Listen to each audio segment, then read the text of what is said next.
They call me Sarah Petrov, the architect who escaped a Russian cage only to build herself a prettier one in Florence. I thought leaving my suffocating hometown for Italy meant freedom. I thought building my own architecture firm meant independence. I thought Marco Berg, the sophisticated Swedish-Italian finance director, was my fairy tale ending. I was wrong about everything. 6 months later, I'm trapped in a gilded penthouse prison. My passport is locked in a safe. My every breath is monitored. And I've just discovered the truth. Marco launders money for arms dealers, and my signature is on everything. If I run, he'll destroy me. If I stay, I'll be his third dead fiancé. Then Victor Salvatore walked into my life, the ruthless Mafia king whose dark eyes promised salvation and damnation in equal measure. He offered me something Marco never could, brutal honesty and real freedom. But trusting a killer to save me from a monster? That gamble might cost me everything, including my heart. If you're already captivated by my story, hit that like button and subscribe for more heart-pounding Mafia romance. Share this with someone who craves dangerous love stories. Your support keeps these tales coming. Now let me tell you how it all began. The espresso in my hands had gone cold, but I couldn't bring myself to drink it anyway. I sat at the corner table of Café Revoir in Florence's Piazza della Signoria, staring at the same architecture book I'd been pretending to read for the past hour.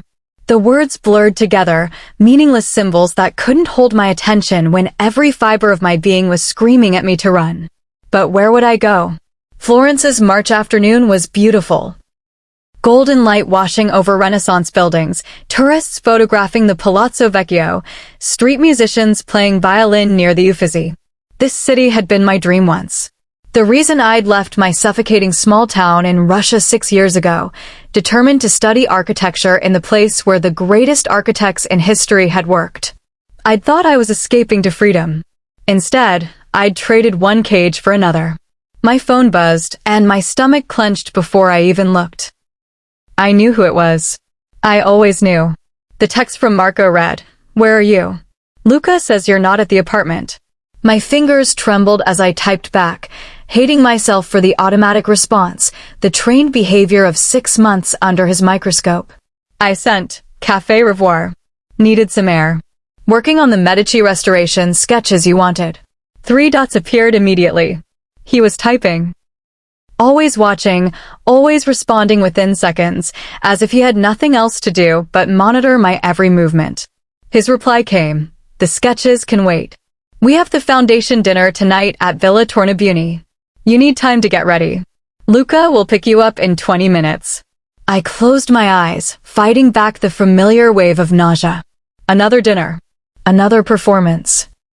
Another night of smiling beside Marco while his business associates discussed their investments in carefully coded language, while their wives sized me up with cold eyes that saw exactly what I was, a possession, an accessory.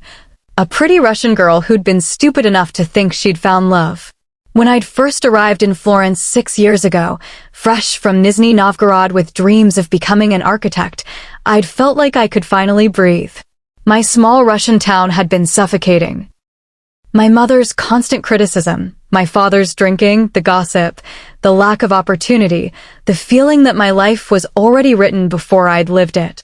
I'd worked 3 jobs to save money for architecture school in Italy. I'd studied Italian until I could dream in it. I'd applied to the Università degli Studi di Firenze and miraculously gotten accepted. And when I finally stepped off the train in Florence, seeing the Duomo rising above the terracotta roofs, I'd cried with relief. Freedom. Finally freedom. I'd built a life here. A small architecture firm specializing in historic renovations. An apartment in Santo Spirito with windows overlooking the Arno. Friends who met for aperitivo in the evenings. A future that was mine to design. Then I'd met Marco Berg at a gallery opening 18 months ago, and everything had changed. He was beautiful, tall, elegant, with the kind of sophisticated polish that came from generational wealth. Swedish father, Italian mother, educated at Bocconi, working in private equity. He'd approached me while I was studying a Botticelli sketch, and he'd asked intelligent questions about architectural symmetry in Renaissance art. He'd been charming, attentive, interested in my work in a way that felt genuine. He'd seemed perfect. The first 3 months had been a fairy tale. Expensive dinners, weekend trips to Venice and Rome, introductions to his wealthy circle. He'd praised my architecture work, encouraged my ambitions, talked about how we'd build a life together. Then, slowly, the control had started. It began with suggestions. My apartment was too small for serious work. Why not move into his penthouse in the Centro Storico?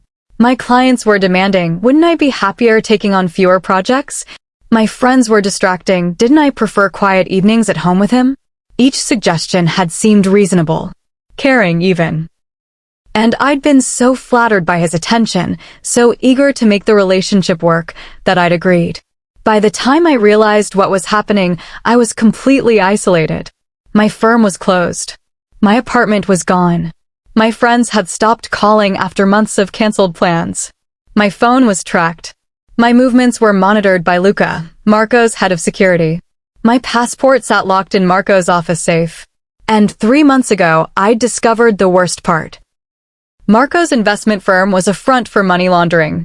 He worked with arms dealers, drug traffickers, criminals who used his legitimate business connections to move blood money through the European financial system.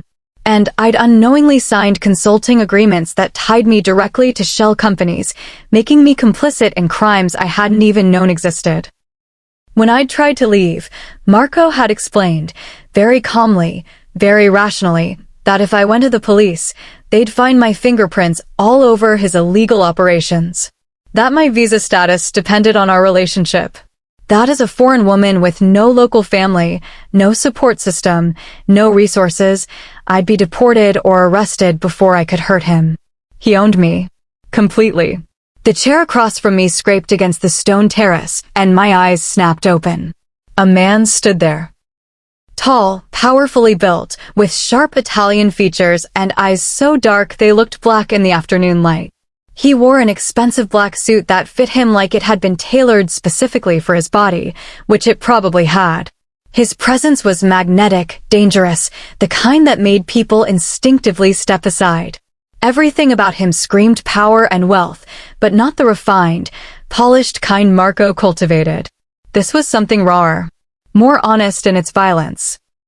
The stranger said in perfect Italian, his voice deep and rough like smoke, "You mind if I sit? Every other table is taken." I glanced around the cafe terrace. He was lying. At least 4 empty tables sat within view. I started to say no, to follow Marco's rules about not talking to strangers, about maintaining appropriate boundaries, about how everything I did reflected on him. But something in this stranger's eyes stopped me. Not threat, exactly, though there was danger there. But also recognition. Like he saw something in me that others had stopped seeing months ago. I heard myself say, sure. The man sat with the grace of a predator, all controlled power and coiled strength. He didn't order anything, just sat back and studied me with those unsettling dark eyes. He said, "You're Russian." It wasn't a question. I said carefully, "Yes." "How did you know?" He said with a slight smile that didn't reach his eyes, "I'm good with accents. And with reading people. You look like someone who's trying very hard to disappear." My heart started pounding. I said, "I'm just reading. Having coffee." He said, leaning forward slightly, "No. You're watching the street. Checking your phone every 30 seconds. Calculating how long you have before someone comes looking for you. That's not reading. That's survival." I should have been frightened. Should have made an excuse and left. But instead, I felt something I hadn't felt in months, seen. Truly seen, not as Marco's possession, but as a person. I asked, my voice barely above a whisper, "Who are you?" The man said, "My name is Victor. Victor Salvatore. And you're Sarah Petrov, the architect who used to have a firm in San Frediano before Marco Berg convinced you to close it." Ice flooded my veins. I said, "How do you know my name? How do you know about Marco?" Victor said, his voice quiet but intense, "Because I make it my business to know about men like Marco Berg. Men who think money and connections make them untouchable. Men who use women as pawns in their criminal operations." I said, standing abruptly, "I don't know what you're talking about. I need to go." Victor stood too, and I realized how tall he was, easily 6'3", broad-shouldered and radiating barely contained power. He said, "Sarah, listen to me carefully. You're in danger. Marco isn't planning a wedding. He's planning to eliminate you the same way he eliminated the Polish woman before you and the Ukrainian woman before her. Both foreign, both isolated, both signed consulting agreements, both dead within a year of their relationships with Marco ending." My legs felt weak. I gripped the back of my chair. I whispered, "You're lying." Victor pulled out his phone and showed me a photo. A woman, blonde, smiling, alive. Then another photo, a death certificate. Alexandra Nowak, suicide. Then another woman, Oksana Kovalenko, car accident. Victor said, "Marco has a pattern. He targets foreign women with architecture or design backgrounds, uses them to legitimize his money laundering operations, then disposes of them when they become inconvenient. You're next, Sarah. Unless you let me help you." I said, shaking my head, "Why would you help me? You don't even know me. This could be some kind of trap, some test Marco is running." Victor said, cutting me off, "I'm not working for Marco. I'm his enemy. And I've been waiting for an opportunity to bring him down. You're that opportunity." I asked, still not believing this was real, "What are you? Police? Interpol?" Victor said, and something in his smile was cold, predatory. "I'm something much simpler. I'm the head of the Salvatore family. We control everything from Rome to Milan that Marco wishes he controlled. Weapons, protection, territory. Marco has been moving into markets that belong to me, using his financial networks to hide money for my competitors. He's been a problem for a long time. And now he's your problem too." Understanding crashed over me. I said, "You're Mafia. You're a crime boss." Victor said, his dark eyes never leaving mine, "Yes, I am. And right now, I'm the only person in Florence who can get you away from Marco Berg alive." My phone exploded with ringing. Marco's photo filled the screen. Victor said, "You have a choice to make, Sarah. Answer that phone, go back to your gilded prison, and wait for Marco to decide you're more useful dead than alive. Or trust me, walk away from this cafe with me right now, and I'll give you something Marco never will." I asked, "What's that?" Victor said, "Freedom. Real freedom. Not the illusion of choice Marco gives you. I won't lie to you, my world is violent. It's dangerous. But it's honest about what it is. And if you help me bring down Marco, I'll make sure you're protected, compensated, and free to rebuild your life however you choose." The phone kept ringing. In 15 minutes, Luca would arrive. In 20 minutes, Marco would know something was wrong. In 30 minutes, I'd be back in the penthouse, smiling and pretending and dying slowly. Or I could trust a mafia boss I'd just met, whose motives were clear but whose methods were probably worse than Marco's. I looked at Victor Salvatore. This dangerous, powerful man who radiated violence and control, and I made a choice that would change everything. I said, turning off my phone, "Okay. I'll trust you. Get me out of here." Victor's smile was sharp, satisfied. He said, "Smart woman. My car is around the corner. We need to move quickly. Once Marco realizes you're gone, he'll mobilize his entire security team. And they won't be gentle when they find you." I grabbed my purse, leaving the architecture book and cold espresso behind. I followed Victor through the crowded piazza, my heart pounding so hard I thought everyone could hear it. A black Mercedes SUV waited on a narrow side street, windows tinted, engine running. A driver sat behind the wheel, young, alert, with the same dangerous edge I'd seen in Victor. Victor opened the back door and said, "Get in." I hesitated for just a second. This was insane. I was getting into a car with a mafia boss, running from one criminal into the arms of another. But at least Victor was honest about what he was. I got in. Victor slid in beside me, close enough that I could smell his cologne, something dark and expensive, cedar and amber. The driver pulled into traffic smoothly, navigating Florence's narrow medieval streets with practiced ease. Victor said, pulling out his phone, "We're going to one of my properties outside the city. Somewhere Marco doesn't know about, where his security can't reach you. You'll be safe there while we figure out our next move." I asked, what next move? I thought you just wanted to use me to bring down Marco. Victor looked at me, his dark eyes intense. He said, I do. But Sarah, I'm not Marco. I won't force you to do anything you don't choose to do. If you want to just disappear, start over somewhere far from here, I can arrange that. New identity, money, transportation. You'd be gone before Marco even knew where to look.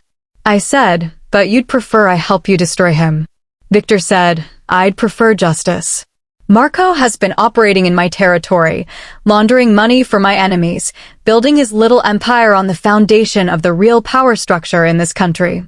And he's been hurting women to do it. Yes, I want him gone. But not at the cost of forcing another woman into something she doesn't choose. I studied Victor's face, trying to read him. He was handsome in a harsh way, strong jaw, Roman nose, lips that looked like they rarely smiled.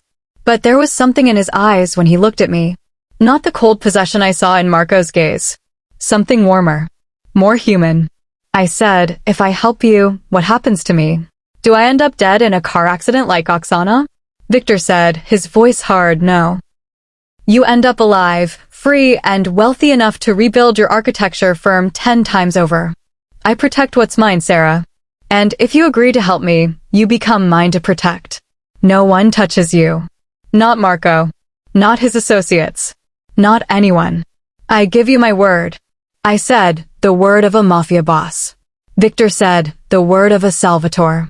In my world, that means something. We drove through the Tuscan countryside, past vineyards and olive groves and medieval hilltop towns. The city fell away behind us, and with it, the life I'd built and lost. After 40 minutes, we turned onto a private road that wound up into the hills. At the end sat a villa, ancient stone walls, terracotta roof, surrounded by manicured gardens and high-security fences I could see discreetly placed among the cypress trees.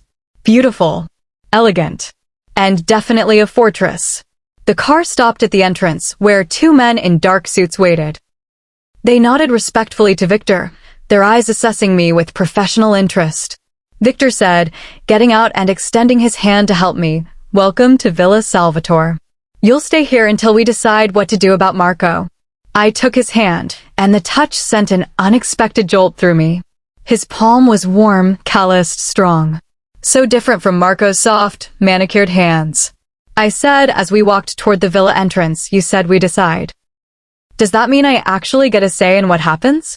Victor stopped, turning to face me. He was close enough that I had to tilt my head back to meet his eyes. He said, you get every say. This only works if you choose it, Sarah. I'm not Marco. I won't manipulate you or control you or pretend I'm doing things for your own good. I'll tell you exactly what I want, and you'll tell me if you're willing to give it. Honest transaction. No games. I said, why? Why does it matter to you if I choose or not? You could force me. You're clearly powerful enough. Victor said, his voice dropping lower, because force is what weak men use when they can't earn loyalty. I'm not weak. And I don't want your fear, Sarah. I want your choice. Something in the way he said it, the intensity in his dark eyes, made heat pool low in my belly. This was dangerous. This attraction I was feeling to a man who'd just admitted he was a crime lord, who'd pulled me from one nightmare possibly into another. But it was also real. More real than anything I'd felt in months. I said, my voice steadier than I felt, okay. Let's talk about what you want from me. Honest transaction. Victor smiled, and this time it reached his eyes. He said, smart woman. Come inside. We have a lot to discuss. The villa's interior was stunning, frescoed ceilings, marble floors, Renaissance furniture mixed with modern comfort. This wasn't a safe house. This was a home. Victor's home. He led me to a study lined with leather-bound books and dominated by a massive desk that probably cost more than my entire year's salary back when I had a salary. Floor-to-ceiling windows overlooked the Tuscan hills, golden in the late afternoon light. Victor poured 2 glasses of wine from a crystal decanter and handed me one. He said, sit. Please. I sat in a leather chair that felt like being embraced by luxury. Victor sat across from me, close enough that our knees almost touched, far enough that I didn't feel trapped. He said, I'm going to tell you everything. About who I am, what I do, and why Marco Berg is a problem that needs to be eliminated. Then you'll decide if you want to help me or if you want me to arrange your disappearance. Fair? I said fair. Start talking. Victor took a sip of wine, his eyes never leaving mine. He said, the Salvatore family has controlled organized crime in Tuscany for 4 generations. My great-grandfather built this empire on wine smuggling during Prohibition. My grandfather expanded into protection, gambling, construction. My father modernized money laundering, legitimate business fronts, political connections. I inherited all of it when he died 8 years ago. He continued, I won't pretend I'm a good man, Sarah. I'm not. People who cross me disappear. People who betray me suffer. I've killed men with my own hands when necessary. But I have rules. No human trafficking. No drugs that destroy communities. No hurting innocents. Business is business, but there are lines I don't cross. I asked, and Marco crosses those lines? Victor said, his voice hardening, Marco isn't even in the game. He's a spoiled trust fund baby playing at being a criminal because it makes him feel powerful. His father gave him a legitimate investment firm, and Marco turned it into a money laundering operation for the worst kind of criminals. He doesn't care who he works with or what damage they do. He launders money for arms dealers, human traffickers, anyone with cash who will pay his fees. Victor leaned forward, his intensity filling the space between us. He said, 3 months ago, I discovered Marco was laundering money for the Kozlov Bratva. Russian organized crime, the kind that makes my operation look like a charity. They've been trying to expand into my territory for years, and Marco has been helping them by hiding their money, making them look legitimate to Italian authorities. That makes him my problem.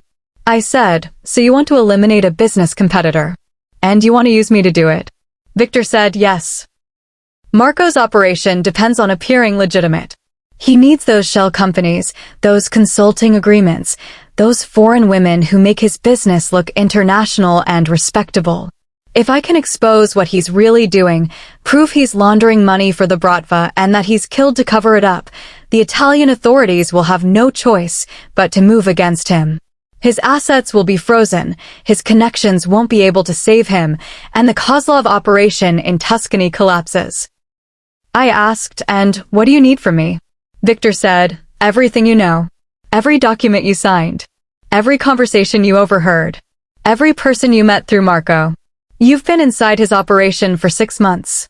You've seen things he didn't think you were smart enough to understand. I need that information. I said, and in exchange?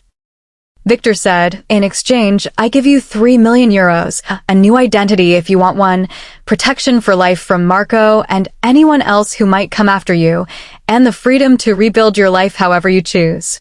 You want to reopen your architecture firm? I'll provide the capital and the clients. You want to disappear to another country?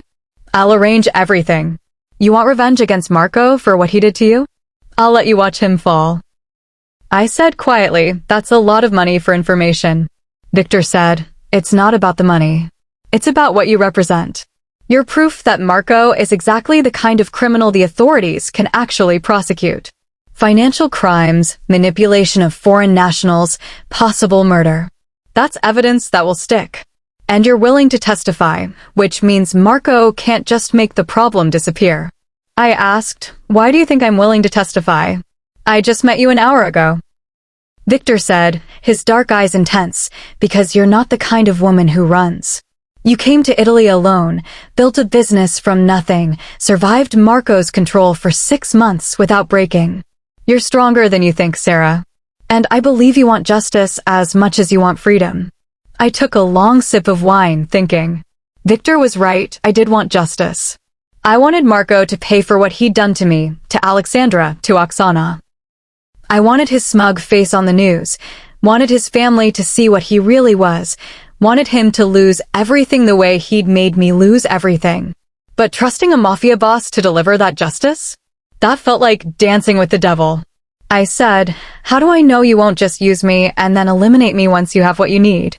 Victor set down his wine and leaned forward, close enough that I could feel the heat radiating from his body. He said, you don't. You have to trust me. And I understand that's a lot to ask from a woman who's been betrayed by every man who promised to care for her. So I'll tell you something I don't usually tell people. He continued, his voice quiet but intense. 8 years ago, when my father died, I inherited enemies along with his empire. One of them tried to get to me through my younger sister, Isabella. She was 19, studying art in Rome, naive about what our family really did. He seduced her, made her fall in love, used her to get information about our operations. When she finally realized what he was doing, he tried to kill her to cover his tracks. Victor's jaw clenched, and I saw real pain flash across his face. He said, I found her in time. Barely. She survived, but she'll never be the same. The trauma broke something in her. And I made a vow that day that I would never use a woman's vulnerability as a weapon. That I would never be the kind of man who sees women as disposable tools. He looked at me, his dark eyes burning with sincerity. He said, so yes, Sarah, I'm a criminal. I'm violent. I've done terrible things. But I don't hurt women, I don't break my word, and I don't betray people who trust me. If you help me bring down Marco, I will keep you safe. That's my word. I wanted to believe him. God, I wanted to believe him so badly. I said, what happens if Marco finds me before you can bring him down? Victor said, his voice deadly calm, he won't. You're under my protection now. I have 30 men in Florence who answer only to me. Marco's security team is maybe 10 people, most of them just well-paid bodyguards. If he comes after you, he'll have to go through me first. And I promise you, Sarah, no one goes through me. There was something primal about the way he said it, the absolute certainty that he could and would destroy anyone who threatened me. It should have frightened me. Instead, it made me feel safe for the first time in months. I said, okay, I'll help you. But I have conditions. Victor said, name them. I said, first, I want regular updates on what's happening. No keeping me in the dark. No pretending it's for my own good. I want to know everything. Victor said, agreed. I said, second, if at any point I want out, if this gets too dangerous or too complicated, you let me walk away. No pressure, no guilt, no forcing me to stay involved. Victor said, agreed. Though I'll do my best to convince you to stay. I said, and third, when this is over, when Marco is arrested or dead or whatever you're planning, you help me rebuild my life. Not just money. Actual help. Contacts for my firm. Letters of recommendation. Whatever it takes to make people forget I was ever Marco Berg's fiancé. Victor said, extending his hand, agreed. Do we have a deal, Sarah Petrov? I looked at his hand. Strong, scarred, the hand of a man who'd built an empire through violence and will. Then I looked at his face, handsome, hard, but with something in his eyes that looked almost like respect. I took his hand. The moment our palms touched, electricity sparked between us, so strong I gasped. Victor's eyes darkened, his grip tightening slightly. He said, his voice rough, we have a deal. He didn't let go of my hand. Neither did I. We sat there, hands joined, the air between us charged with something dangerous and magnetic. Victor said, still holding my hand, I should show you to your room. You'll want to rest. We'll start working on the plan tomorrow. I said, my voice breathier than I intended, okay. But neither of us moved. We just sat there, hands touching, eyes locked, the attraction between us undeniable and completely inappropriate. Finally, Victor released my hand and stood. He said, follow me. He led me through the villa to a bedroom suite that was larger than my entire apartment in Santo Spirito had been. A massive four-poster bed dominated the room, draped in silk.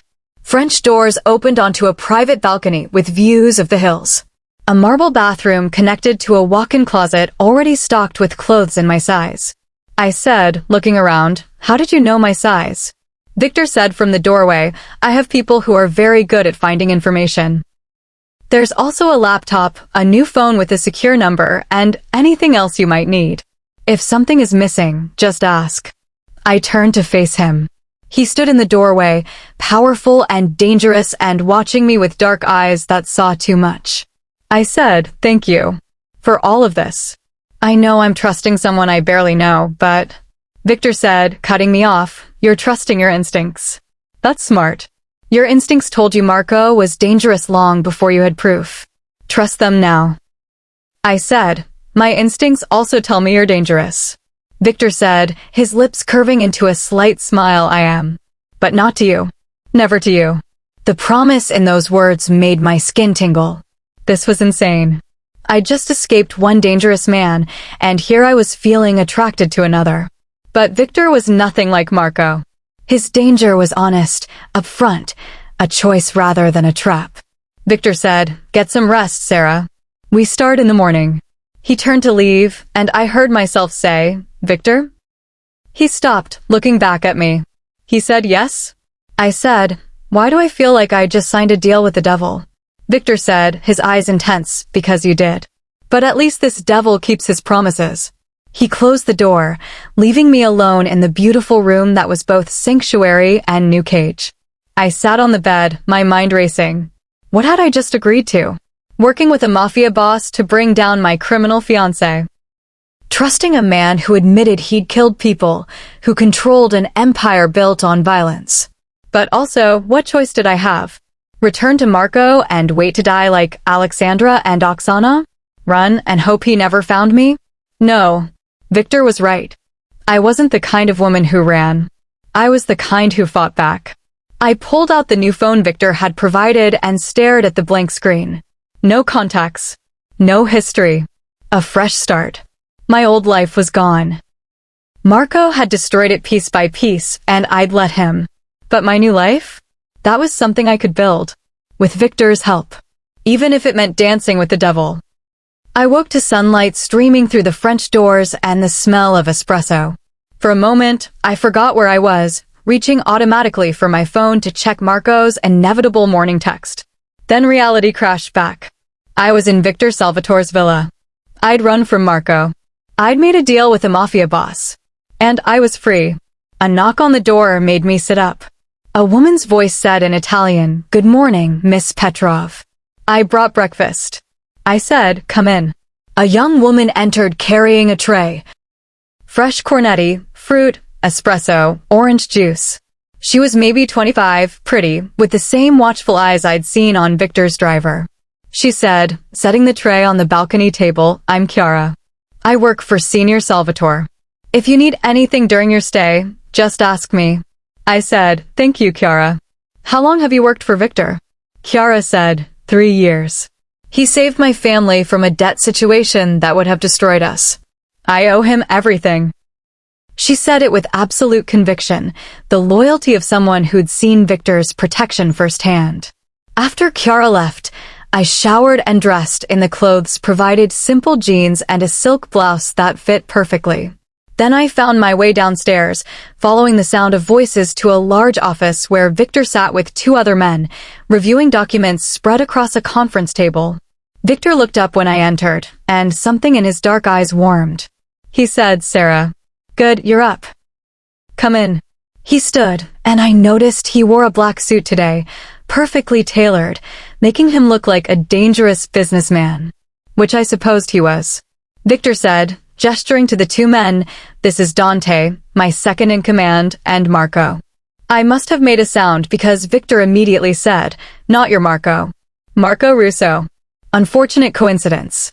We call him Russo to avoid confusion. The 2 men stood. Dante was older, maybe 50, with graying hair and the bearing of a soldier. Russo was younger, 30s, with sharp eyes that assessed me professionally. Dante said in accented English, "It's good to meet you, Miss Petrov. Victor has told us you'll be helping us with the Berg situation." I said, "If I can." "I'm not sure how much useful information I actually have." Victor said, pulling out a chair for me. "You'd be surprised. Sit. Let's go through everything you know about Marco's operations." For the next 3 hours, I talked. About the shell companies I'd signed agreements for. About the foundation dinners where Marco's associates spoke in code about Prague routes and Minsk connections. About the trips Marco took to Luxembourg and Monaco that he claimed were client meetings. About the documents I'd seen in his office safe when he'd opened it once while I was in the room. Victor and his men took notes, asked questions, cross-referenced what I told them with information they already had. It was like assembling a puzzle where I'd unknowingly been holding half the pieces. Dante said at one point, "This is good. This is very good." With Miss Petrov's testimony, we can connect Berg directly to the Kozlov-Bratva money laundering operation. The Italian authorities have been trying to build a case against them for years. Russo said, "But we need physical evidence. Documents, recordings, transaction records. Testimony alone won't be enough." Victor said, looking at me, "Sarah, did you ever have access to Marco's office? His computer? His files?" I said, "Sometimes. When he was on phone calls, I'd be in the room. He never bothered hiding things from me because he thought I was too stupid to understand what I was seeing." Victor's jaw clenched. He said, "He underestimated you. That was his mistake."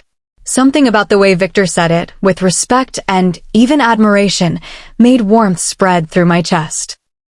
I said, "I remember seeing files labeled with company names that matched the consulting agreements I signed. Nordic Solutions Group, Baltic Investment Partners, Adriatic Holdings. They were in his office safe, but I never saw what was actually in them." Victor said, "We need to get into that safe. Which means we need to get into Marco's office."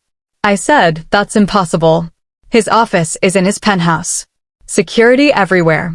Cameras, guards, electronic locks. Even when I lived there, I couldn't move around freely." Victor said, his dark eyes intense, "Nothing is impossible. Just expensive and dangerous. But yes, a direct approach won't work. We need Marco out of the penthouse long enough to get in and get out without being detected." Dante said, "We could create a distraction. Stage something that requires his attention elsewhere." Russo said, "Or we could use Miss Petrov. Berg will be looking for her. If he thinks he's found her, he'll be focused on that rather than on protecting his office."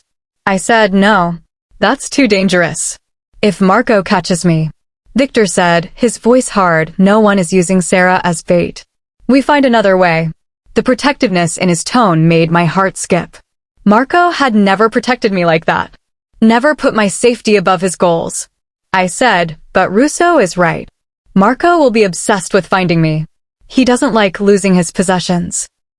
If we could use that obsession against him." Victor said, "No. Too risky." I said, meeting his eyes, "I thought this was my choice. You said I get to decide what I'm willing to do." Victor said, "You do. But my job is to keep you safe. I won't put you directly in Marco's path just to get evidence faster." I said, "Then we're at an impasse. Because the fastest way to get what you need is to use me. And I'm willing to do it." Victor stared at me for a long moment, something like frustration and respect warring on his face. Finally, he said, "We'll compromise.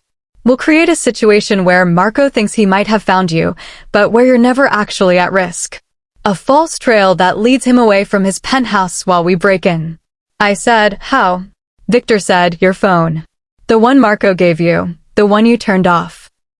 We turn it back on, let it ping a cell tower in a specific location, then turn it off again before Marco's people can actually get there. He'll send his security team to investigate, leaving the penthouse less guarded." Russo said, "That could work. Berg is paranoid enough that even a brief signal from Miss Petrov's phone will make him mobilize resources." Dante said, "We'd need someone inside the security company that monitors Berg's building. Someone who can loop the camera feeds while we're in the penthouse." Victor said, "I'll handle that. Give me 2 days to set it up properly. Sarah, in the meantime, I need you to draw me a layout of Marco's penthouse. Every room, every entrance, where the safe is located, where the security cameras are positioned. Can you do that?" I said, "Yes. I lived there for 3 months. I know the layout." Victor said, "Good. Dante, Russo, get started on the logistics. I want 3 backup plans for every contingency. Nothing goes wrong." The 2 men nodded and left, closing the door behind them. Suddenly, I was alone with Victor in the spacious office. The air felt charged, heavy with the attraction we'd both been ignoring. Victor said, coming around the desk to stand close to me, "You did well today. You remember more than you thought, and you explained it clearly. We're going to build a strong case." I said, looking up at him, "I want Marco to pay for what he did. To me, to Alexandra, to Oksana. I want him to lose everything." Victor said, his voice low and intense. He will. I promise you that. We stood close, too close, the space between us crackling with tension. Victor's hand came up to cut my face, his thumb brushing across my cheekbone with surprising gentleness. He said, "You're so much stronger than he ever gave you credit for." I said, my voice barely a whisper, "I don't feel strong. I feel terrified. I feel like I'm making deals with dangerous men and hoping I survive." Victor said, "You are surviving. That takes more strength than most people have." His other hand settled on my waist, pulling me closer, and I let him because God help me, I wanted this. Wanted the warmth and solidness of his touch. Wanted to feel something other than fear and anger. I said, "This is crazy. I barely know you. You're a criminal. I shouldn't want." Victor said, capturing my lips with his, cutting off my words. I know. The kiss was fire. Hot and demanding, and nothing like Marco's cold, possessive claiming of my mouth. This was hunger and need and choice. Victor asking with his lips what I wanted, and me answering by pressing closer, by opening for him, by letting him deepen the kiss until I was breathless. His hands were in my hair on my back, pulling me tight against him. I could feel the hard planes of his body, the controlled strength in every muscle. He kissed me like I was precious and desired and real. When we broke apart, both breathing hard, Victor rested his forehead against mine. He said, "I shouldn't have done that. You're vulnerable. You just escaped Marco. This is too soon." I said, my hands fisted in his jacket, Don't tell me what I'm feeling or what I'm ready for. I'm tired of men telling me what I think." Victor said, "You're right. I'm sorry. But Sarah, you need to understand something. If this becomes more than just attraction, if we become involved while you're under my protection, it complicates everything." I said, pulling back to look at him. "Complicates how?" Victor said, his dark eyes intense, "Because I won't be able to stay objective. I'll make decisions based on keeping you safe rather than what's strategically smart. And in my world, that kind of attachment gets people killed." I said, "Then maybe we should stop. Keep this professional." Victor said, his hands still on my waist. "We should. That would be the smart thing." Neither of us moved. We just stood there, bodies pressed together, the attraction between us undeniable and completely impossible to act on. Finally, Victor stepped back, putting distance between us. He said, "I'll have Kiara bring you paper and pencils so you can draw the penthouse layout. Take your time. Be as detailed as possible." I said, "Okay." Victor said, moving toward the door, "I have business to handle in Florence today. I'll be back tonight. Dante and Russo will be here if you need anything." "And Sarah?" I said, "Yes." Victor said, his eyes burning into mine, "Stay safe. Don't leave the villa grounds. Marco's people will be looking for you, and I need to know you're protected." I said, "I'll stay. I promise." He left, and I stood alone in the office, my lips still tingling from his kiss, my body still humming with want. This was dangerous. Not just helping Victor bring down Marco, but this attraction, this connection forming between us. Victor was a mafia boss, a criminal, a man who'd admitted he'd killed people. But he was also honest, protective. He made me feel seen and valued in a way Marco never had. I was falling for him, despite knowing it was stupid, despite knowing it could only end badly. And I didn't know how to stop. 2 days later, everything was ready. I'd drawn detailed floor plans of Marco's penthouse. Victor had secured someone inside the security company. Dante had assembled a team of 3 men who specialized in breaking into places that were supposed to be unbreakable. And I'd turned on my old phone for exactly 30 seconds, letting it ping a cell tower near Santa Croce, far enough from the villa that Marco wouldn't find me, close enough to Florence that he'd mobilize his resources to search. According to Russo's contacts, Marco had sent 8 of his 10 security people to Santa Croce within minutes of the signal, which meant now was the time to move. Victor said as his team prepared to leave, "I want you to stay here with Kiara and 2 of my men. You'll be completely safe. We'll be back in less than 2 hours." I said, "I should come with you. I know the penthouse better than anyone." "I could." Victor said, his voice firm, "No. Absolutely not. This is the dangerous part, Sarah. If something goes wrong, if Marco comes back early or his security is better than we thought, people could get hurt. I won't risk you, I said, frustrated, so I just sit here and wait, hoping you all make it back safely? Victor stepped close, his hands framing my face. He said, yes, that's exactly what you do. Trust me to handle this. Then he kissed me, hard and possessive and brief. When he pulled back, his dark eyes were intense. He said, I will come back. I promise. I watched from the villa windows as Victor's team drove away in 2 unmarked vans. My stomach twisted with anxiety. What if something went wrong? What if Marco came back? What if Victor got arrested or hurt or killed trying to get evidence against Marco? Chiara brought me tea, sitting beside me in the salon. She said gently, Senior Salvatore is very good at what he does. He'll be fine. I said, how can you be so calm? He's breaking into a guarded penthouse to steal from a criminal. Chiara said, because I've seen him do much more dangerous things and survive. He's careful. He plans for everything. And he cares about you, which means he'll be extra careful tonight. I said, looking at her, he doesn't care about me. He barely knows me. Chiara smiled.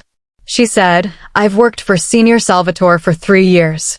I've never seen him look at anyone the way he looks at you. Whatever he tells himself about this being just business, it's not. Not for him. I wanted to believe her. But Victor was a mafia boss who'd learned to compartmentalize emotions from operations. What looked like care might just be his protective instincts toward someone under his protection. An hour passed. Then another. I paced the salon, checking my phone obsessively even though I knew Victor wouldn't call until he was safely away from Marco's building. Then finally, a text, we're out. Heading back. Successful retrieval. Relief flooded through me so intensely I had to sit down. Chiara said, see? I told you. Senior Salvatore always comes back. By the time Victor's vans pulled into the villa driveway, I was standing at the entrance, my heart pounding. Victor emerged first, carrying a leather briefcase, looking completely calm like he'd just come back from a business meeting rather than a break-in. But I saw the tension in his shoulders, the alertness in his eyes that said the adrenaline hadn't faded yet. He saw me and smiled. A real smile that transformed his usually hard face into something warmer. He said, told you I'd come back. I said, moving toward him, was anyone hurt? Did Marco's security? Victor said, setting down the briefcase and pulling me into his arms, everyone is fine. We got in and out clean. Marco will know someone was in his office. We can't hide that, but he won't know what we took or who we are. I pressed my face against his chest, breathing in his scent, feeling his heart beating steady and strong. I said I was terrified. I kept imagining all the things that could go wrong. Victor said softly, his arms tight around me, I know. But I promised I'd keep you safe, which means I have to stay alive. I keep my promises, Sarah. Dante came up, clearing his throat. He said, boss, we should review what we found. It's extensive. Victor released me reluctantly. He said, come. You should see this too. You're part of this now. We went to the office where Victor's team had spread out the contents of the briefcase on the conference table. Documents, USB drives, folders filled with transaction records and account statements. Victor said, Marco kept digital and physical copies of everything. Probably as insurance against his partners. He never imagined someone would get to both. I looked at the documents, seeing my signature on the consulting agreements, seeing account numbers and transaction amounts that made my head spin. Millions of euros, moving through the shell companies I'd legitimized, flowing to accounts in Russia, Ukraine, Cyprus. Russo said, this is enough. More than enough. We have direct evidence linking Berg to the Kozlov-Bratva money laundering operation. Transaction records showing weapons purchases disguised as investment activities. Communications between Berg and known Bratva operatives. Everything we need to destroy him. I picked up one document, a ledger showing payments to someone named A, Nowak and O, Kovalenko, dated 2 years ago and 3 years ago respectively. I said, these are the women. Alexandra and Oksana. Marco paid them before they died. Victor said, his voice hard, not payments. Hush money. He was trying to silence them after they figured out what he was doing. And when that didn't work, he didn't finish the sentence. He didn't need to. I said, we need to give this to the authorities. Now. Today. Before Marco realizes what we have and runs. Dante said, we need to be strategic. If we just hand this over, Marco's lawyers will claim the evidence was obtained illegally, which it was. We need to find a way to make it seem like the authorities discovered this through their own investigation. Victor said, I have contacts in the financial crimes unit. People who owe me favors. We'll create a trail that leads them to this evidence while protecting Sarah's involvement. It'll take a few days to set up properly. I said, frustrated, Marco could disappear in a few days. He's paranoid enough that realizing someone broke into his safe will make him run. Victor said, let him run. I have people at every airport, every train station, every port. If Marco tries to leave Italy, I'll know. And I'll stop him. The certainty in his voice was absolute. This was Victor's world. A world where he controlled more of Italy's infrastructure than the actual government did. I said, so what do we do now? Just wait? Victor said, looking at me with dark, intense eyes, now you stay safe while I make sure this evidence reaches the right people. You've done your part, Sarah. The rest is on me. I said, I want to be there. When Marco is arrested. I want to see his face when he realizes I did this. Victor said, his expression conflicted, that could be dangerous. If Marco sees you before he's in custody. I said, I don't care. I spent 6 months being afraid of him. I want him to see that I'm not afraid anymore. That I won. That the woman he tried to destroy just brought down his entire empire. Victor studied me for a long moment. Then he said, okay. When the time comes, I'll make sure you're there. But you stay behind my men, you stay protected, and if anything goes wrong, you run. Agreed? I said, agreed. Dante and Russo exchanged glances, clearly thinking their boss was making a mistake by letting emotions influence tactical decisions. But neither said anything. Victor said, dismissing them, give me the room. I need to speak with Sarah alone. The men filed out, closing the door behind them. Suddenly, the office felt smaller, the air thicker. Victor and I stood on opposite sides of the conference table covered in evidence of Marco's crimes. Victor said, you were brave today. Brave for turning on that phone, knowing it might bring Marco closer. Brave for trusting me to handle this. Brave for choosing to fight back instead of just running. I said, I don't feel brave. I feel like I'm barely holding it together. Victor came around the table, moving with that predatory grace that made my breath catch. He said, you want to know what I see when I look at you? I said, my voice barely above a whisper, what? Victor said, stopping inches from me, I see a woman who survived 6 months of psychological torture and came out fighting. I see someone who refused to be broken even when everything was stacked against her.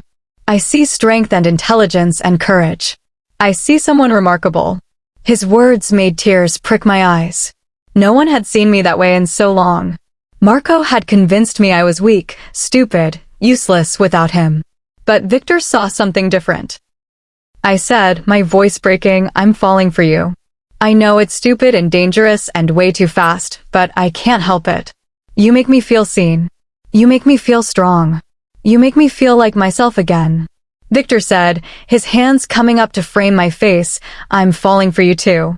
Have been since that first day in the cafe. But Sarah, my world is violent. It's dangerous. People around me get hurt. I can't promise you safety or normalcy or any of the things you deserve. I said, I don't want normal. I want real. I want choice. I want you. Victor said, his voice rough with want, this is a terrible idea. I said, probably the worst. Victor said, his lips hovering inches from mine, I should walk away. Let you rebuild your life without getting tangled up with a criminal. I said, closing the distance between us, then walk away. He didn't. Instead, he kissed me with bruising intensity, his hands tangling in my hair, pulling me close. I gasped against his mouth, and he took advantage, deepening the kiss until I was dizzy with want. His hands moved to my waist, lifting me onto the conference table, scattering documents. He stepped between my legs, his body pressing against mine in a way that made heat pool low in my belly. Victor said against my lips, "Tell me to stop. Tell me this is too fast." I said, my hands fisting in his shirt, "Don't stop. Please don't stop." He didn't. His mouth moved from my lips to my jaw, my neck, finding sensitive places that made me arch and gasp. His hands slid under my shirt, warm against my skin, and I wanted more, wanted everything, wanted to feel alive after months of feeling dead inside. I pulled at his shirt, fumbling with buttons, desperate to feel his skin. Victor helped, shrugging out of the jacket and shirt with practiced efficiency, revealing a body that was all hard muscle and scattered scars, evidence of a violent life. I traced one scar across his ribs. I asked what happened. Victor said, his voice rough, "Knife fight 3 years ago. The other guy didn't survive." He said it without apology, a simple fact. This was who he was, a man who'd killed to protect his territory, his family, his empire. And somehow, that honesty made me want him more. I kissed him again, pouring everything I felt into it, gratitude, desire, trust, something deeper I wasn't ready to name.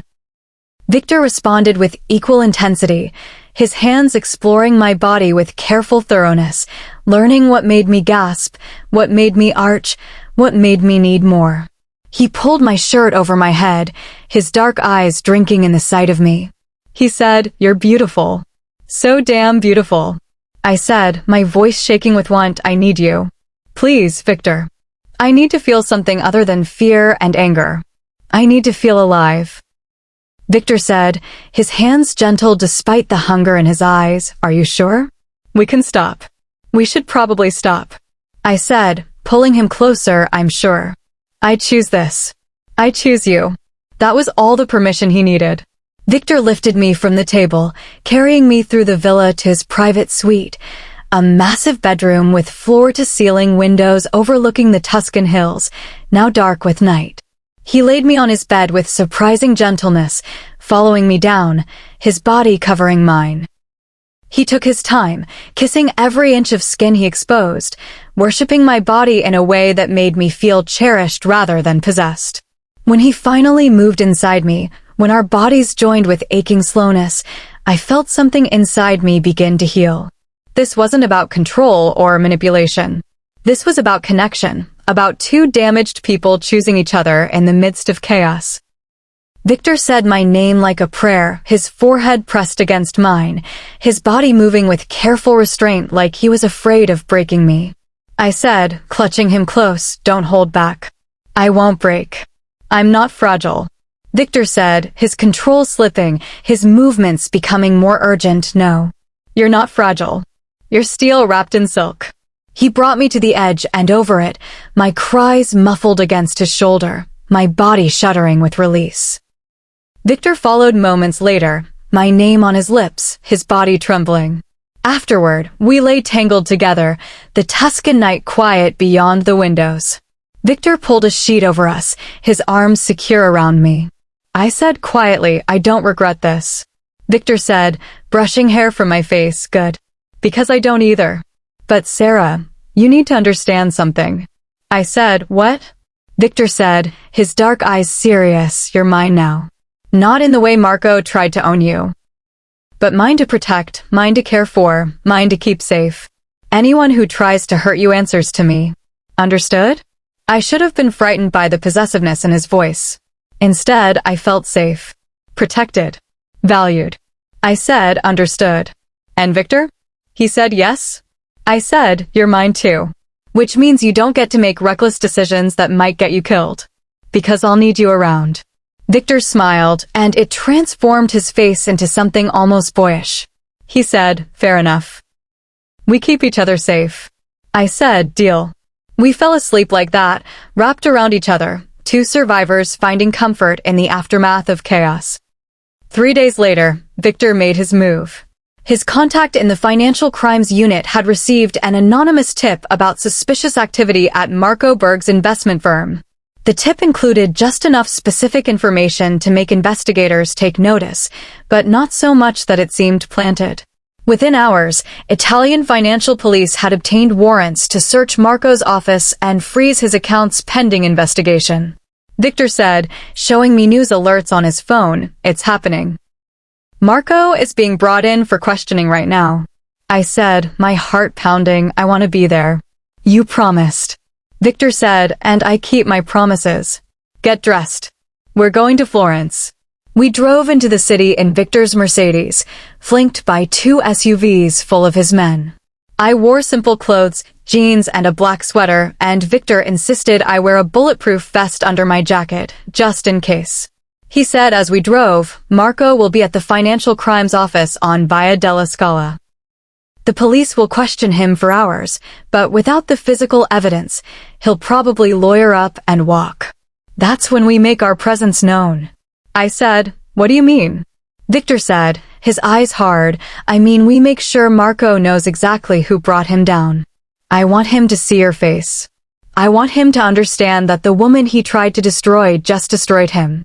We parked a block from the Financial Crimes Office. Victor's men created a perimeter, watching for any sign of Marco's security team. Then we waited. 2 hours later, Marco emerged from the building, flanked by expensive lawyers, looking angry but unshaken. He thought he'd won. He thought his money and connections would protect him. He didn't see me standing across the street until Victor deliberately walked me into his line of sight. Marco froze. His face went from confident to shocked to absolutely furious in the space of a heartbeat. He said something to his lawyers and started crossing the street toward us, his security team scrambling to follow. Victor's men immediately moved to intercept, creating a human wall between Marco and me. Marco shouted in Italian, "Sarah, what the hell do you think you're doing? You bitch, you ungrateful little." Victor stepped forward, his presence so menacing that Marco actually stopped mid-sentence. Victor said, his voice cold and dangerous, "Watch your mouth when you speak about her. Or lose it." Marco said, his eyes going wide as he recognized who Victor was, "Salvatore. You're behind this. You're the one who broke into my office, who stole my documents, who fed false information to the police." Victor said, "Not false. Accurate. Every document, every transaction record, every piece of evidence showing exactly what you are. A money launderer for the Kozlov Bratva. A man who's killed at least 2 women to cover his crimes. A coward who hides behind wealth and respectability." Marco said, turning his rage back to me, "You went to him? You went to the Salvatore family? Do you have any idea what you've done? They're criminals, Sarah. They're going to use you and throw you away just like I would have." I said, finding my voice, "The difference is Victor is honest about what he is. You pretended to love me while you slowly destroyed my life. You isolated me, controlled me, tied me to your crimes, and planned to kill me when I became inconvenient. Victor saved me. And I helped him bring you down." Marco lunged toward me, and Victor moved faster than I could track, intercepting Marco and slamming him against the wall of the nearest building with enough force to knock the air from his lungs. Victor said, his hand at Marco's throat, "You don't get to touch her. You don't get to speak to her. You don't even get to look at her. The only reason you're still breathing is because I promised Sarah I'd let the authorities handle this. But if you threaten her again, if you even think about trying to hurt her, I'll forget that promise. Understood?" Marco said, choking slightly, "This isn't over. My lawyers will prove the evidence was obtained illegally. I'll walk. And when I do, I'll find her. I'll find both of you. I'll." Victor said, his voice deadly calm, "No, you won't. Because in approximately 10 minutes, my contact at La Repubblica is publishing a story about Marco Berg, the Swedish-Italian finance director who laundered money for Russian arms dealers and killed 2 foreign women to cover his crimes. Your name, your face, your crimes, everything. By tonight, you won't be able to walk down a street in Italy without people recognizing you. Your family name will be ruined. Your assets will be frozen. Your partners will abandon you. You're finished, Berg." On cue, my phone buzzed with a news alert. The story was live. Marco's face went pale as one of his lawyers showed him the article on a tablet. I saw the exact moment he understood that his life as he knew it was over. Marco said, looking at me with pure hatred. You did this. You destroyed everything. I said, meeting his eyes without fear. No, Marco. You destroyed everything. I just made sure everyone knew about it. Victor released Marco, who slumped against the wall. His lawyers were already making urgent phone calls, trying to do damage control on a story that was spreading across Italian news sites in real time. Victor said, taking my hand, "We're done here. Let's go." We walked back to his car, Victor's men maintaining a protective formation around us. I could feel Marco's eyes burning into my back, but I didn't look back. That chapter of my life was over. In the car, as we drove away from the financial crimes office, the reality of what we'd just done hit me. I started shaking, the adrenaline finally fading, leaving me weak and trembling. Victor pulled me against his side, his arm around my shoulders. He said, "You did so well. You were strong and brave, and you faced him without flinching. I'm proud of you, Sarah." I said, my voice shaking. I kept expecting to be terrified. But I wasn't. I was angry. After everything he did to me, I was just so angry. Victor said, "Anger is good. Anger means you're done being a victim. Anger means you're a survivor." I said, "What happens now? Will Marco actually go to prison?" Victor said, "With the evidence we provided and the publicity the case is getting, yes. The prosecutors have no choice but to pursue this. Marco will be arrested within days, formally charged within weeks, and convicted within a year. He's going to spend the rest of his life in a cell, thinking about how the woman he underestimated destroyed him." I said, leaning into Victor's warmth. "Good. That's exactly what he deserves." We drove back to the villa in comfortable silence. When we arrived, Chiara had prepared a celebration dinner: pasta, wine, tiramisu. Victor's men joined us, raising glasses to a successful operation. Dante said, grinning, to Sarah Petrov, the woman who brought down Marco Burke. Everyone raised their glasses. I said, feeling overwhelmed, I didn't do it alone. Victor and all of you took the real risks. Victor said, his eyes warm as they met mine, "You took the biggest risk. You trusted me when you had no reason to. You chose to fight back instead of just running. That takes more courage than breaking into a safe." After dinner, Victor and I retreated to a suite. He poured wine, and we stood on the balcony looking out at the dark Tuscan hills. I said, "So it's really over. Marco's finished. I'm free." Victor said, "You're free. The question is, what do you want to do with that freedom?" I said, "I want to rebuild my architecture firm. I want to design buildings again. I want to remember who I was before Marco." Victor said, "I'll help with that. Capital, contacts, whatever you need. I keep my promises." I said, turning to face him, "And what about us? What happens to this? I know you said your world is dangerous. I know being with you comes with risks. But I don't want to walk away, Victor. I don't want to lose you." Victor set down his wine and pulled me close. He said, "I don't want to lose you either. But Sarah, you need to understand what you're signing up for. My enemies will see you as a weakness. They'll try to use you against me. You'll need security, protection. Your life won't be normal." I said, "I don't care about normal. I care about real. And this is real." Victor said, his hands framing my face, "Yes, this is real." He kissed me, soft and deep, and I felt the truth of his words. This wasn't the manipulative fairy tale Marco had sold me. This was messy and complicated and dangerous. But it was honest. I said, breaking the kiss, "I love you. I know it's fast and crazy and we barely know each other, but I do. I love you, Victor Salvatore." Victor said, his dark eyes intense, "I love you too, Sarah Petrov. You're the bravest, strongest, most remarkable woman I've ever met. And I'm going to spend every day proving I deserve you." We made love that night with new tenderness, celebrating our victory, our survival, our choice to be together despite everything. Victor touched me like I was precious, worshipped every inch of my body, brought me to pleasure again and again until I was breathless and overwhelmed. Afterward, lying in his arms, I said, "So what happens tomorrow? Do I stay here? Do I go back to Florence?" Victor said, brushing hair from my face, "You do whatever you want. Stay here while you figure things out. Move back to Florence if you prefer. I have an apartment there you could use. Or we could find a place together, if you want that. I said, you'd live with me? Openly? Victor said, why not? Let everyone see that Sarah Petrov belongs to Victor Salvatore and Victor Salvatore belongs to Sarah Petrov. Let my enemies know that hurting you means war with me. Let your enemies know that touching you means death. The possessiveness in his words should have frightened me. Instead, it made me feel safe, protected, valued. I said, I think I'd like that. A place together. Somewhere we both choose. Victor said, kissing my forehead, then that's what we'll do. We'll find a place in Florence, and you'll rebuild your firm, and I'll run my empire, and we'll figure out how to make this work. I said, what about your family? Your sister Isabella?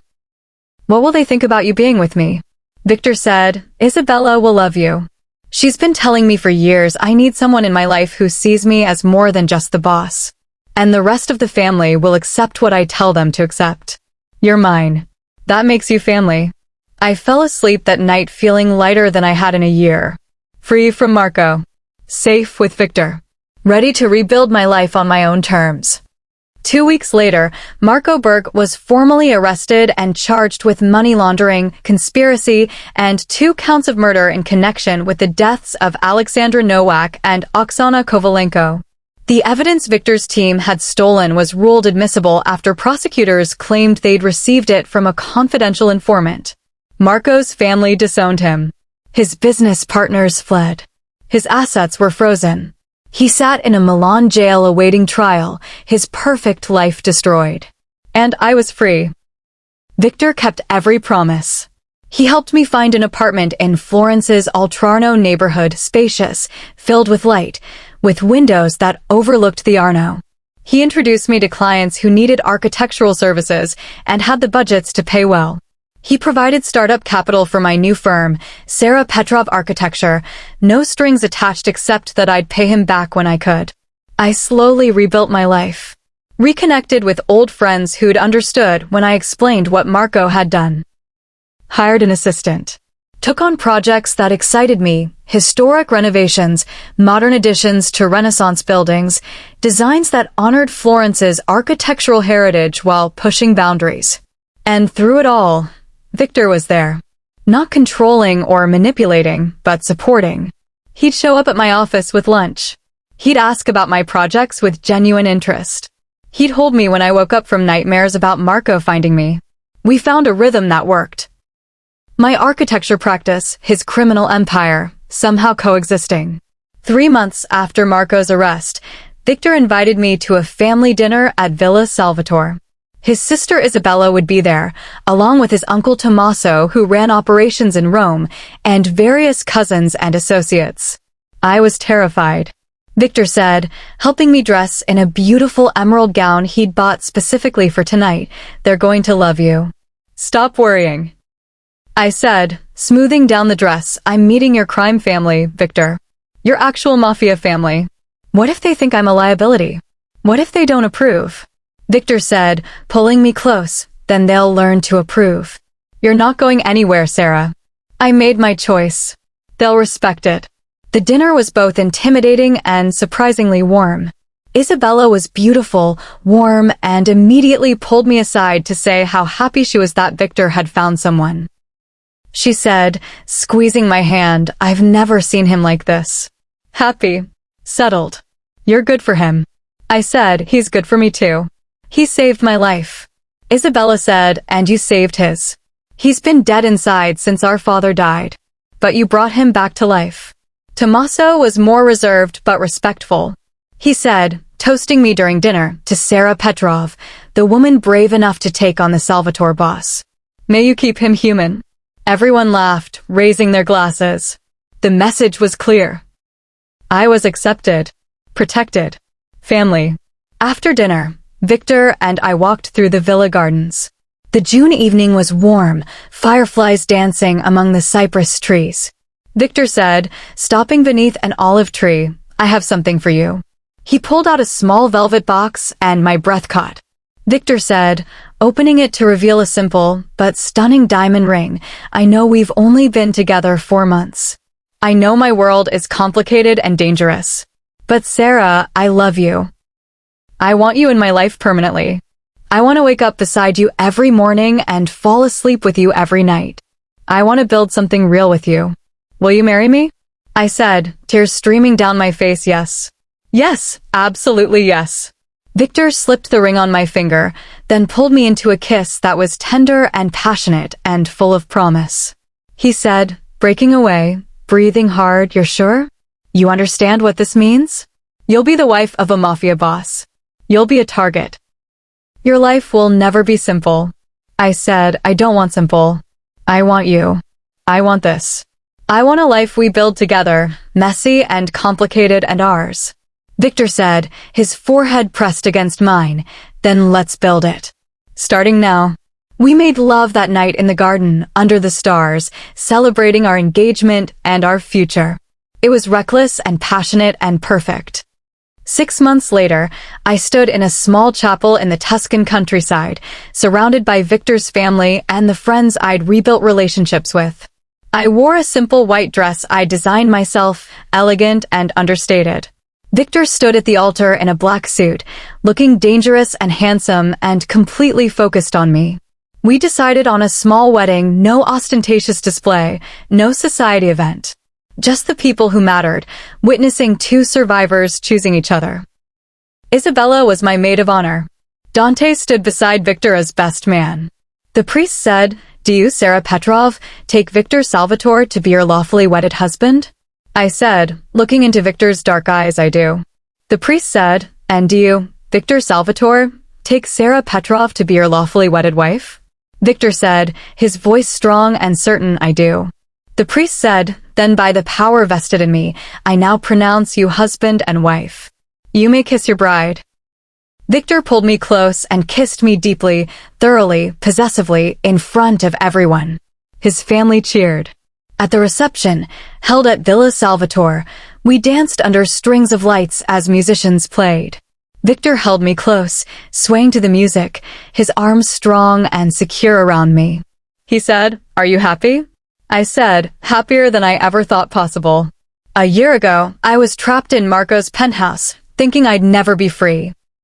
Now I'm married to the man who saved me, running my own successful firm, living the life I choose. Yes, Victor. I'm happy. Victor said, "Good. Because I plan to spend the rest of my life keeping you that way." Later, a guest approached, an older man in an expensive suit who I didn't recognize. He said to Victor, "Congratulations, Salvatore. I heard you took down Marco Berg. Impressive work." Victor said, his arm tightening around my waist. Berg was a problem that needed solving. My wife provided the solution. The man looked at me with new interest. He said, "Your wife is an architect, yes? I have a project that might interest her. A restoration in Siena. Historical building, complex structural issues. If you're taking clients?" I said, pulling out a business card, "I'm always interested in challenging projects. Call my office. We'll discuss details."